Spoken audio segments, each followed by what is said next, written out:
தமிழ் பேசும் நெஞ்சங்களுக்கு வணக்கம். இன்றைக்கி நம்ம பார்க்க போகிற விமர்சனம் PS வினோத்ராஜ் இயக்கத்தில் சூரி நடித்து வெளியாகிருக்கிற கொட்டுக்காளி.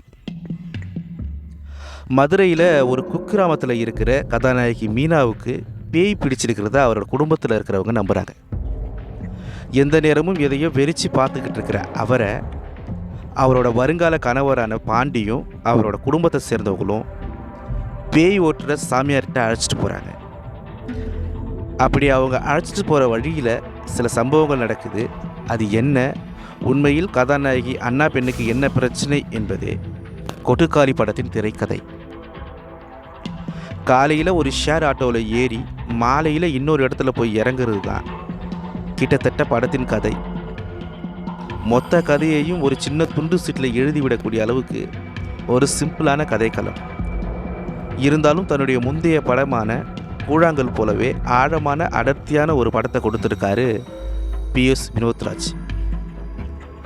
ஒரு இடத்துல தொடங்கி இன்னொரு இடத்துல முடிகிற ஒரு சிறிய ஆட்டோ பயணத்தில் கதாபாத்திரங்களுக்கு இடையில் நடக்கிற உரையாடல்கள், அவர்களின் எண்ண ஓட்டங்கள் மற்றும் செயல்களை இயல்பை மீறாமல் எந்தவித சமரசமும் இல்லாமல் அப்படியே பதிவு செஞ்சுருக்காரு இயக்குனர். கிராமங்களில் நிலவுற சாதி ஆதிக்கம், ஆணாதிக்கம், மூட நம்பிக்கைகள், பெண் வீட்டார் மீது மாப்பிள்ளை வீட்டார் இந்த காலத்திலும் செலுத்துகிற அதிகாரம் என படம் போகிற போக்கில் பல விஷயங்களை வசனங்கள் வழியாகவே தொட்டு செல்லுது. தெருவில் இருக்கிற ஒரு ஸ்பீக்கரில் பாடுற ஒத்தையடி பாதையிலே பாட்ட அண்ணா பெண் முணுமுணுப்பதும், அதை தொடர்ந்து சூரி அண்ணா பெண் தொடங்கி மாமியார் மாமனார் அப்பா என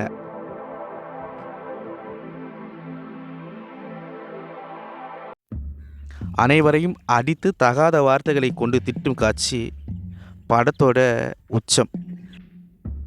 படத்தோட பெரிய ப்ளஸ் அதன் நடிகர்கள் தேர்வு. சூரி அண்ணா பெண்ணை தவிர மற்ற அனைவருமே புதுமுகங்கள். எனினும் படத்தில் நடித்த அனைவருமே மிக இயல்பான நடிப்பை வழங்கியிருக்காங்க. விடுதலை, கருடன் படங்களை காட்டிலும் சூரிக்கு இது மிக முக்கியமான படம்.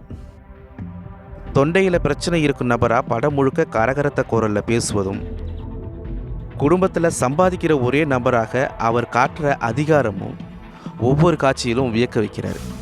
அண்ணா பெண்ணுக்கு படத்தில் ஒரே ஒரு வசனம் மட்டும்தான், மற்றபடி வசனமே இல்லாமல் வெறித்து பார்த்தபடி மிரட்டலான நடிப்பை வழங்கியிருக்காரு அண்ணா பெண்.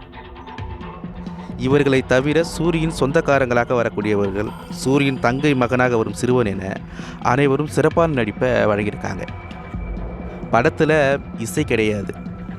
இருந்தாலும் கதாபாத்திரங்களை சுற்றி நடப்பவற்றிலிருந்து வரும் சத்தங்களே அந்த குறை தெரியாமல் காப்பாற்றுகின்றது. பின்னணி இசை இருந்திருந்தால் கூட படத்தோடு நம்மளால் முழுமையாக ஒன்றிருக்க முடியுமா என தெரியல. எந்தவித சமரசமும் இன்றி பின்னணி இசையை கூட சேர்க்காம தன்னுடைய திறமை மீது நம்பிக்கை வைத்த இயக்குனரை பாராட்டலாம். குறிப்பிட்டு பாராட்டப்பட வேண்டியது சக்தியின் ஒளிப்பதிவு தாங்க. கிராமத்தில் கரடு முரடான சாலையில் போகிற அந்த ஆட்டோவில் நாமும் பயணிப்பதை போன்ற ஒரு உணர்வை ஏற்படுத்துது.